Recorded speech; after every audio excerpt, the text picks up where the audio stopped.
నమస్తే, welcome to our channel. నేను మీ సిరి. Jagan సర్కార్కి APRTC జలకిచ్చిందా? So ఈ అంశాన్ని మనకి ఇంకా క్లుప్తంగా వివరించడానికి మనతో పాటు ఉన్నారు Jai Bharat National Party official spokesperson Chiranjeevi Nayak గారు మనతో పాటు ఉన్నారు. నమస్కారం సార్. నమస్తే. జై భారత్ అండి. సార్, ఇప్పుడు చూస్తుంటే టీడీపీ జనసేన బీజేపీ అంటే ఇప్పుడు బీజేపీ పొత్తుతో ఉంది. ఇంతకు ముందు అయితే జగన్ సర్కార్ వీళ్ళ సభలకి ఆర్టీసీ బస్సులు ఇవ్వలేదు అని చెప్పేసి అయితే మనకి వార్తలు వస్తున్నాయి, అంటే చూసాం కూడా మనం. ఇప్పుడు మాత్రం టీడీపీ జనసేన బీజేపీ పొత్తుకి బస్సులు వెళ్తున్నాయని చెప్పేసి వార్తలు వస్తున్నాయి. అసలు ఇది ఎలా చూడాలి సార్? అంటే ఇక్కడ ఒకటండి, ఫస్ట్ ఇప్పుడు వైసీపీ కానివ్వండి, బీజేపీ, టీడీపీ, జనసేన కూటమి ఏదైతే ఉందో ఇంత పెద్ద మొత్తంలో సభలు నిర్వహించి మాలాంటి పార్టీలకి లెవెల్ ప్లేయింగ్ ఫీల్డ్ లేకుండా ఆంధ్రప్రదేశ్లో చేస్తున్నాయి. దానికి వీళ్ళ దగ్గర ఉన్న అధికారం అడ్డం పెట్టుకున్నారు. వీళ్ళ దగ్గర ఉన్న అక్రమార్జనతో సమకూర్చుకున్న డబ్బు బలంతో వీళ్ళు చేస్తున్న ఒక కుట్రపూరితమైన రాజకీయం అండి ఆంధ్రప్రదేశ్ రాజకీయాల్లో. ఇప్పుడు మాలాంటి పార్టీలకి లెవెల్ ప్లేయింగ్ ఫీల్డ్ లేకుండా ఎలా చేస్తారంటే వీళ్ళు వాళ్ళ దగ్గర ఉన్నంత ఫండ్ కానీ డబ్బు కానీ మా దగ్గర లేదు. వాళ్ళ దగ్గర వ్యవస్థలను మేనేజ్ చేసే మెకానిజం మా చేతిలో లేకుండా అయిపోయింది. ఇప్పుడు వైసీపీ అయితే ఆర్టీసీని తన సొంతానికి ఎలా వాడుకుంటుందో మొన్న ఆదివారం చూశాను నేను. మేదరమెట్లలో సిద్ధం సభ జరుగుతూ ఉంటే మాకు గురజాల కాన్స్టిట్యున్సీకి బస్సులు ఎక్కడి నుంచి వచ్చాయి? మంగళగిరి నుంచి, పొన్నూరు నుంచి, తర్వాత రేపల్లి నుంచి వచ్చి ఉన్నాయండి. Almost more than 100 kilometer distance నుంచి వచ్చి ఇక్కడ నుంచి పిక్ చేసుకుని వెళ్ళి జనాల్ని, ఓటర్లని మళ్ళీ వెనక్కి తీసుకొచ్చి డ్రాప్ చేసుకుని మళ్ళీ వెనక్కి వెళ్ళాలి. అంటే 4-5 రౌండ్స్ తిరగాలి బస్సులు. ఒక్కసారి రావడము, మళ్ళీ తీసుకెళ్ళడం, మళ్ళీ తీసుకురావడం, మళ్ళీ 4 టైమ్స్ తిరగాలి. అంటే రోడ్డు పక్కన ఎక్కడికక్కడ పొద్దున్నే బిర్యానీ పొట్లాలు, లిక్కర్ బాటిల్ ఓటర్కి పంచుతాను. బస్ ఆగిన ప్రతి దగ్గర బస్ పక్కనే బిర్యానీ పొట్లాలు, లిక్కర్ బాటిల్తో రెడీగా ఉన్నారు 9-9:30కి మార్నింగ్.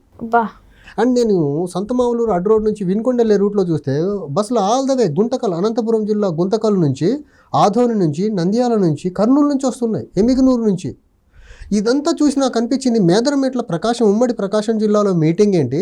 రాష్ట్రం నలుమూలల నుంచి జనాలు తీసుకొచ్చి ఈ రకంగా మ్యానిపులేటివ్ మీటింగ్స్ పెట్టడం ఏంటి? ఇప్పుడు జనాలు ఆంధ్రప్రదేశ్లో తెలియని ప్రజలు ఏమనుకుంటారు? టీవీలో చూసేవాళ్ళు ఇదంతా మేదరమెట్ల ప్రాంతం ప్రజలు, లేకపోతే ప్రకాశం జిల్లా ప్రజలు అనుకుంటారు వాళ్ళు, ఉమ్మడి ప్రకాశం జిల్లా ప్రజలు. కానీ చూస్తే వీళ్ళ తరలింపు చూస్తుంటే ఉమ్మడి గుంటూరు జిల్లాలో ఒక చివరన ఉన్న గురజాల నుంచి తరలిస్తున్నారు. తర్వాత ఇంకొక డిస్టెంట్లో ఉన్న మన అనంతపురం జిల్లా నుంచి కూడా జనాల్ని తరలిస్తున్నారు. ఈ రకంగా రాష్ట్రం నలుమూలల నుంచి జనాలు తీసుకొచ్చి ఆ ప్రాంగణాన్ని నింపేసేసి మా సభలకు ఇంతమంది జనాలు వచ్చారు అనేసి ఒక మోసపూరితమైన, ఆ సిద్ధం అనేది ఒక మోసపూరితమైన నినాదంతో వైసీపీ ముందుకెళ్తుందండి. ఈ మోసపూరితమైన నినాదంతో వీళ్ళ సభలు కండక్ట్ చేసుకునేదానికి ఆర్టీసీ వ్యవస్థ, ఆర్టీసీ బస్సుల్ని సొంతానికి వాడుకుంటుంది. ఆ రోజు ఆర్టీసీ అఫీషియల్ ఒక అతనితో నేను మాట్లాడితే అతను చెప్పింది ఏంటంటే, ఈరోజు ఆర్టీసీకి 30 కోట్లు లాస్ అన్నారండి. ఈ భారం అంతా ఎవరు మోయాలి? మళ్ళీ ప్రజలు మోయాలి కదా. ఆర్టీసీ బస్సులు ఛార్జీలు పెంచేసి వచ్చే ప్రభుత్వం ఏదైతే ఉంటుందో ప్రజల మీద మోస్తారు కదా. ప్రజలు కూడా ఇది అర్థం చేసుకోవాలి. మీ ఇంటి దగ్గరికి ఫ్రీగా బస్సు వచ్చి మిమ్మల్ని తీసుకెళ్ళి మీకు బిర్యానీ పొట్ల ఇచ్చి, మీకు లిక్కర్ బాటిల్ ఇచ్చి మళ్ళీ మిమ్మల్ని ఇంటి దగ్గర డ్రాప్ చేస్తుందంటే, మిమ్మల్ని ఈరోజు ఫ్రీగా తీసుకెళ్తుందంటే ఇంకొక 5 సంవత్సరాలు మీ మీద ఆర్టీసీ ఛార్జీలు భారం మోపుతారు రాబోయే ప్రభుత్వాలు. ఈ రకంగా ఆర్టీసీని సొంతానికి వాడుకుంటున్నారు. నంబర్ 1. ఇన్ని బస్సుల్ని అక్కడ సభకు జనాలు తరలించేదానికి వాడటం వల్ల సామాన్య ప్రయాణికుడి పరిస్థితి ఏంటండి? ఆ రోజు ఒక ప్రాంతం నుంచి ఇంకో ప్రాంతానికి ప్రయాణించాలనుకునే వాళ్ళ పరిస్థితి ఏంటి? వాళ్ళకి బస్సులు ఉంటాయా? బస్సులు లేక అల్లాడిపోతారు ఆ రోజు జనం. ఎంతో ఎమర్జెన్సీ ఉంటుంది. వాళ్ళ పరిస్థితి ఏంటి అసలు ఆ రోజు? ఇంకొకటి, వీళ్ళు అక్కడ మీటింగ్ పెడుతున్నారు, ట్రాఫిక్ డైవర్షన్ చేస్తే నేను రోడ్డు మీద 2.5 గంటలు ఇరుక్కున్నానండి. నైట్ 12 నుంచి 2:30 వరకు క్లియరెన్స్ అవ్వక. ఎక్కడ లాంగ్ డిస్టెన్స్కి వెళ్ళే గూడ్స్ క్యారియర్స్ లారీలు అన్నీ రోడ్డు కటు ఇటు ఆగిపోయినాయి. అంటే వీళ్ళ ఒక సిద్ధం అనే ఒక సభ, మోసపూరితమైన నినాదంతో జరుగుతున్న ఒక సభని ముందుకు తీసుకెళ్లేదానికి ఎంతమందిని ఇబ్బంది పెడుతున్నాడండి వైసీపీ ఈ ప్రభుత్వం.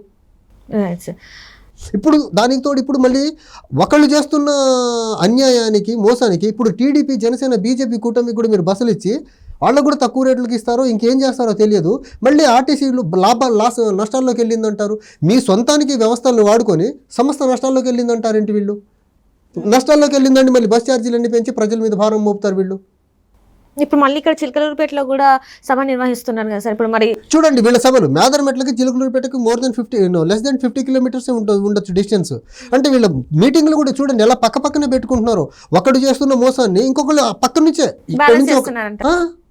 మేదరమెట్లకు చిలకలూరుపేటకి ఎంత డిస్టెన్స్ ఉందండి? ఇక్కడ సిద్ధం అంటే ఇక్కడ సంసిద్ధం అంటున్నారు.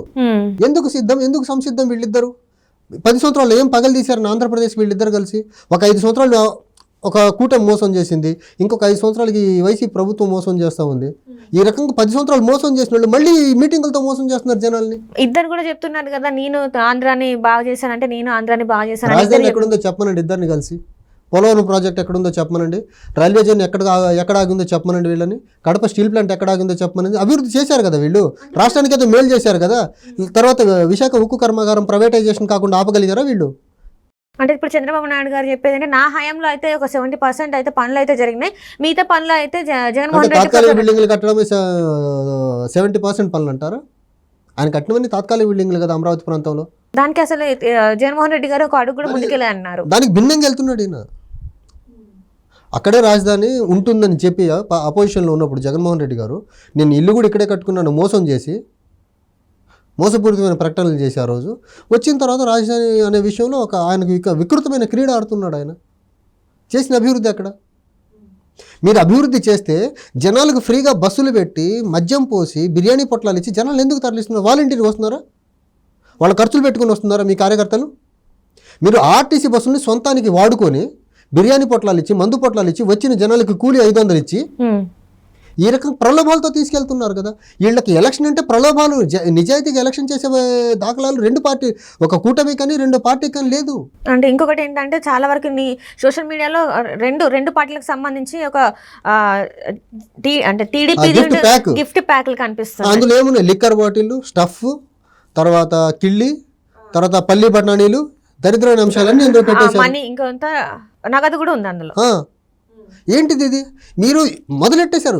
అసలు ఎలక్షన్ కోడ్ నోటిఫికేషన్ రాక ముందు నుంచే ప్రలోభాలు మొదలు పెట్టేశారు. గత నెలన్నర నుంచి. ఈ రెండు పక్షాలు ఒకటేనండి. రాజకీయం అంటే వీళ్ళకి వ్యాపారం. ఇప్పుడు కొన్ని వేల కోట్లు కుమ్మరిస్తారు, వచ్చిన తర్వాత కొన్ని లక్షల కోట్లు వీళ్ళు అవినీతి చేస్తారు. అంతే తప్ప వీళ్ళకి రాష్ట్ర అభివృద్ధి కానీ రాష్ట్ర ప్రజల అభివృద్ధి కానీ రాష్ట్రాన్ని అభివృద్ధి పరంగా ముందుకు తీసుకెళ్ళిన ఆలోచనలు రెండు పక్షాలకు లేవు. అంటే వీళ్ళ దగ్గర ఉన్న మనీ మజిల్ పవర్ రెండింటిని అడ్డం పెట్టుకొని పెద్ద పెద్ద మీటింగులు కండక్ట్ చేసి రాష్ట్రంలో వీళ్ళే ఉన్నట్టు, వీళ్ళకంటే ఇంక వీళ్ళకంటే మెరుగైన పార్టీలు లేనట్టు మాలాంటి చిన్న చిన్న పార్టీలని, చిన్న చిన్న కూటముల్ని అసలు లైమ్ లైట్లోకి రాకుండా మీడియాను కూడా అడ్డు పెట్టుకొని కంట్రోల్ చేస్తున్నారు వీళ్ళు. అంటే ఇప్పుడు మీ పార్టీకి, ఇప్పుడు జయ భారత్ నేషనల్ పార్టీకి అసలు అక్కడ ఎట్లాంటి ముందు అడుగులు వేయడానికి లేదంటారా? అంటే ఒకటండి, ఇప్పుడు వీళ్ళకిలా మేము పెద్ద పెద్ద మీటింగ్లు పెట్టేదానికి అవినీతి సామ్రాజ్యంతో నిర్మించుకున్న కోటలు మా దగ్గర లేవు కదా. అంత అవినీతితో సంపాదించుకున్న డబ్బు లేదు కదా. సో ఇంత పెద్ద పెద్ద మీటింగ్లు పెట్టే జనాలు మేము మోసం చేయాలనే ఉద్దేశంతో రాలేదు కదా రాజకీయాల్లోకి. మేము రాజకీయాల్లోకి నిజాయితీగా జెన్యూన్గా సర్వీస్ చేసేదానికి వచ్చాము. ఇప్పుడు మేము ఉన్నామండి, మా మేనిఫెస్టో తీసుకుని ప్రజల దగ్గరికి వెళ్ళి మా మేనిఫెస్టో ఇది మేము ఇది చేయాలనుకుంటున్నాము. 10 సంవత్సరాల్లో ఈ రెండు పక్షాలు ఈ రకంగా ఫెయిల్ అయిపోయినాయి. అప్పుడు టీడీపీ, బీజేపీ, జనసేన కానీ ఇప్పుడు వైఎస్ఆర్సీపీ కానీ 10 సంవత్సరాల్లో రెండు గవర్నమెంట్స్ ఫెయిల్ అయిపోయినాయి. ఈ ఫెయిల్యూర్ నుంచి ఆంధ్రప్రదేశ్ని రక్షించేదానికి, ఈ 10 సంవత్సరాలు ఏదైతే ఆంధ్రప్రదేశ్ అభివృద్ధి పరంగా కోల్పోయిందో దాన్ని నిర్మించేదానికి మేము వచ్చామనేసి మేము ప్రజల్ని వివరిస్తున్నాము. మీరు అలా చేయొచ్చు కదా, అలా చెయ్యరు. వీళ్ళు ఎక్కడో ఒక దగ్గర మీటింగ్ పెట్టి రాష్ట్రంలో నలుమూలల నుంచి ఆర్టీసీ బస్సులను సొంతానికి వాడుకొని ప్రజల్ని తరలించుకొని ప్రలోభాల ద్వారా ప్రజలు మళ్ళీ మోసం చేసే డైరెక్షన్లోకి వెళ్తున్నారు వీళ్ళు. అంటే ఇప్పుడు ఈ ప్రలోభాల వల్ల మళ్ళీ జనాలు ఈ రెండు పార్టీలలో మళ్ళీ ఏదో ఒక పార్టీని గెలుస్తారు. అంటే సమాజంలో రెండు రకాల మనుషులు నేను నోటీస్ చేస్తున్నాను. పర్టికులర్లీ ఈ మధ్య నేను పబ్లిక్ ఎక్కువ ఇంటరాక్ట్ అవుతున్నప్పుడు, ఒకటి అసలు రాజకీయము పర్టికులర్లీ ఎలక్షన్ టైం అంటే మందు మీరు ఎంత డబ్బు ఇస్తారు ప్రజలు అడుగుతున్నారా? ఒక వర్గం అడుగుతుంది. ఇంకొక వర్గము నిజాయితీ పరులు మీలాంటి వాళ్ళు కావాలంటున్నారు. వీళ్ళు సమాజాన్ని నిట్ట నిలువుగా రెండు రకాలుగా చీల్చేసి ఉన్నారు రాజకీయ నాయకులు. వాళ్ళ అవసరాల కోసం ఒక వర్గాన్ని ఎప్పుడు యాచకులుగా, అది కూడా లిక్కర్ ఆశించే మనుషులుగా, 200, 300 ఆశించే వ్యక్తులుగా, ఓటు వేసే టైంకి 200, 500 ఆశించే వ్యక్తులుగా మార్చేశారు సమాజంలో ఒక భాగాన్ని. ఇంకొక భాగము వీళ్ళకి భిన్నంగా నిలబడి ఉంది, నిజాయితీగా ఓటేసి సమాజంలో మంచి రాజకీయాలు తీసుకొచ్చేదానికి ఇంకో వర్గం ఉంది. కానీ మెజారిటీ వర్గం మీద అయిపోవడం వల్ల వీళ్ళు మైనారిటీ అయిపోవడం వల్ల వీళ్ళు వాయిస్ బలంగా వెళ్ళట్లా. నేను రీసెంట్గా బొల్లాపల్లి మండలంలో ఒక వ్యక్తితో మాట్లాడుతుంటే అతను చెప్తుంది, వైసీపీ ప్రభుత్వం వచ్చిన తర్వాత కులాల్లో ఉన్న నిచ్చెన మెట్ల వ్యవస్థని చాలా పర్ఫెక్ట్గా ఇంప్లిమెంట్ చేస్తున్నారు. ఈ కులాధిపత్యాన్ని మేము తట్టుకోలేకపోతున్నాము. మా ఊళ్ళో 2-3 కుటుంబాలు ఉంటాయి, అవి ఆ పాలకపక్షం వాళ్ళవి, కానీ వాళ్ళు మా మీద చేసే ఆధిపత్యం అంతా ఇంత కాదు అని ఒక ఆవేదన వెళ్ళగక్కుతున్నాడు ఆయన. అంటే కుల రాజకీయాలకి అక్కడ పీట వేశారంటారా? కుల రాజకీయాలను ఆంధ్రాకు ఒక పెట్టని కోట కదండి. కులం లేకపోతే ఆంధ్రాలో రాజకీయాలు నడిచే పరిస్థితి లేదు కదా. అంటే కులాలకే పెద్దపీట ఇస్తారు కానీ ప్రజలకి, ప్రజల సమస్యలకి అనేది లేదు. సమస్య లేదండి, అసలు ప్రజా సమస్యలు అనేది పట్టవు. ఆంధ్రప్రదేశ్లో ఇంకా ఏప్రిల్ రాలా, మార్చి నెలకే వాటర్ డ్రింకింగ్ వాటర్ స్కేర్సిటీ వచ్చి ట్యాంకర్లతో వాటర్ సప్లై చేసే పరిస్థితికి వచ్చేసింది ఆంధ్రప్రదేశ్ ఇప్పటికే. ప్రజలు తాగునీరు సమస్య తీర్చలేని వీళ్ళు రాష్ట్రాన్ని ఏ రకంగా అభివృద్ధి చేయగలరు? వీళ్ళు తాగునీరు ఇవ్వలేని సమస్య ప్రభుత్వాలు ఇవి. గత 75 సంవత్సరాలుగా ఆంధ్రప్రదేశ్ ప్రజలకి తాగునీరు ఇవ్వలేని ప్రభుత్వాలు నడిచాయి ఇప్పటి వరకు. ఇప్పుడే ట్యాంకర్లతో, ఆ ట్యాంకర్లు కూడా క్లీన్గా ఉంటాయో లేదో తెలియదు. ఆ ట్యాంకర్ల దగ్గర వచ్చి జనాలు ఎగబడతా ఉన్నారు ఇప్పుడే. ఇంకా నెక్స్ట్ వచ్చే 2 నెలల పరిస్థితి మళ్ళీ central government Jal Jeevan mission అంటారు, pipe drinking water to every home అంటున్నారు. ఇంకెప్పుడు చేసేది వీళ్ళు? 10 సంవత్సరాలు అయింది వాళ్ళు పవర్లోకి వచ్చి, సెంట్రల్లో బీజేపీ వాళ్ళు కూడా. ఇంకెప్పుడు ప్రతి ఇంటికి కుళాయి నీళ్ళు ఇచ్చేది వాళ్ళు? అంటే ఇప్పుడు జగన్ గారు అడగట్లేదు అభివృద్ధి గురించి అని చెప్పేసి ఎలా అడుగుతారండి? ఆయన మీద అన్ని కేసులు పెట్టుకున్నారు. బెయిల్ మీద బయట ఉన్న వ్యక్తి, బెయిల్ మీద బయట ఉండి ముఖ్యమంత్రి అయిన వ్యక్తి, ఆయన ఏ ధైర్యంతో కేంద్ర ప్రభుత్వానికి వెళ్ళి ఈ పథకానికి నేను డబ్బులు కావాలి, మాకు ఈ స్కీమ్ కావాలి, మాకు ఇవ్వండి, మా రాష్ట్రాన్ని అభివృద్ధికి మీరు సహకరించండి, ఎలా అడగలడు ఆయన? అడిగే ప్రసక్తే లేదు కదా. సేమ్ చంద్రబాబు నాయుడు గారి పరిస్థితి కూడా. ఇప్పుడు మరి కూటమి పెట్టుకున్నారు కదా, పొత్తు పెట్టుకున్నారు కదా బీజేపీతో. ఒకవేళ కేంద్రంలో బీజేపీ వస్తే రేపు మరి జనసేన ఉన్న టీడీపీ అడుగుతారా మా సమస్యలు ఇవి మాకు పరిష్కారం? పొత్తు పెట్టుకున్నారండి. పొత్తు పెట్టుకుని ఈ రోజుకి అసలు కామన్ ఎజెండా ఏంటో డిక్లేర్ చేశాడు 3 పార్టీలు కలిసి. కామన్ ఎజెండా ఏంటి వాళ్ళది? పవర్లోకి వస్తే ఏం చేయాలనుకుంటున్నారు వాళ్ళు ఆంధ్రప్రదేశ్ని? అసలు కామన్ ఎజెండా లేకుండా పొత్తు పెట్టుకున్న కూటమి అది 2014 నుంచి 19 మధ్యకాలంలో ఫెయిల్ అయిపోయిన కూటమి అది. ఒక ఫెయిల్యూర్ కూటమిని మళ్ళీ జీవం పోసే ప్రయత్నం చేస్తున్నారు వీళ్ళు. ప్రజలు దాన్ని ఆహ్వానిస్తున్నారు కదా. మరి ఎవరు ఆహ్వానిస్తున్నారండి? వాళ్ళకు అనుకూలమైన మీడియా, వాళ్ళకు అనుకూలమైన పేపర్లు, వాళ్ళకు అనుకూలమైన కొంతమంది వ్యక్తులు ఆహ్వానిస్తున్నారు తప్ప, ఈసారి మేము అధికారంలో రాకపోతే మా పార్టీ మనుగడ ఉండదని భయాందోళన సిచ్యువేషన్లో ఉన్న శ్రేణులు ఆహ్వానిస్తున్నాయి తప్ప ప్రజలు ఎందుకు ఆహ్వానిస్తున్నారు? ప్రజలకు వాళ్ళు చేసిన మోసాలు గుర్తులేవా? ప్రజలకు ఒకళ్ళొకళ్ళు ఎలా తిట్టుకున్నారు గుర్తులేదా? 2014 నుంచి 19 వరకు, పర్టికులర్లీ 2017 నుంచి 19 వరకు వ్యక్తిగత దూషణలు చేసుకున్నారు. ఆ కూటమిలో ఉన్న ముగ్గురు ఒకళ్ళ మీద ఒకళ్ళు జనరల్ మర్చిపోయారు అనుకుంటున్నారు. 2 పార్టీలే కనబడుతున్నాయి కదా. ఇప్పుడు ఒకటి జనసేన సర్కార్, జనసేన టీడీపీ బీజేపీ పార్టీ అయితే, ఆ పొత్తుతో ఉన్న పార్టీ అయితే, ఇంకొకటి జగన్ సర్కార్. అంటే 2 పార్టీలు కనపడట్లా. ఒక section of media, print and electronic media, ఆ 2 ఒక కూటమి ఒక పార్టీనే కనిపించేలా చేస్తున్నాయి. మిగిలిన పక్షాలు గొంతును నొక్కేస్తున్నాయి. మిగిలిన పక్షాలు గొంతుని ప్రజలకు చేరవేసే దాంట్లో వీళ్ళు ఫెయిల్ అయిపోతున్నారు. ఇప్పుడు అల్టిమేట్ గా ఇప్పుడు ప్రజల్లో అయితే ఈ 2 పార్టీలే కనిపిస్తున్నాయి. అదేనండి, వీళ్ళు చూపించాలి కదా. ఇప్పుడు ఏపీ యునైటెడ్ ఫ్రంట్ అనే ఒక ఫ్రంట్, సిబిఐ మాజీ జేడీ లక్ష్మీనారాయణ గారి ఆధ్వర్యంలో, జై భారత్ నేషనల్ పార్టీ ఆధ్వర్యంలో ఏపీ యునైటెడ్ ఫ్రంట్ ఒకటి వచ్చింది. అది బీజేపీ లాంటి ఫ్రంటే కదా. అది బీజేపీ, జనసేన, టీడీపీ లాంటి ఫ్రంటే కదా. ఈ ఫ్రంట్ గురించి ఎందుకు చెప్పదు మీడియా అగ్రెసివ్గా? వాళ్ళ గురించి ఊదరగొట్టినట్టు మా గురించి కనీసం ఎందుకు చెప్పరు వీళ్ళు? అంటే ఆంధ్రప్రదేశ్లో ప్రజాస్వామ్యబద్ధంగా ఉన్న ఒక కూటమికి ఇచ్చే ప్రయారిటీ ఇంకో కూటమికి ఎందుకు ఇవ్వరు మీరు? అది మాత్రమే కూటమి, ఇది కూటమి కాదా? వాళ్ళు మాత్రమే రాజకీయ పార్టీలు, వీళ్ళు రాజకీయ పార్టీలు కాదా? వాళ్ళది మాత్రమే వాయిస్, మాది వాయిస్ కాదా? వాళ్ళకి కనీసం ఈ రోజుకి ఎజెండా లేదు. మా ఫ్రంట్కి క్లియర్ ఎజెండా ఉంది.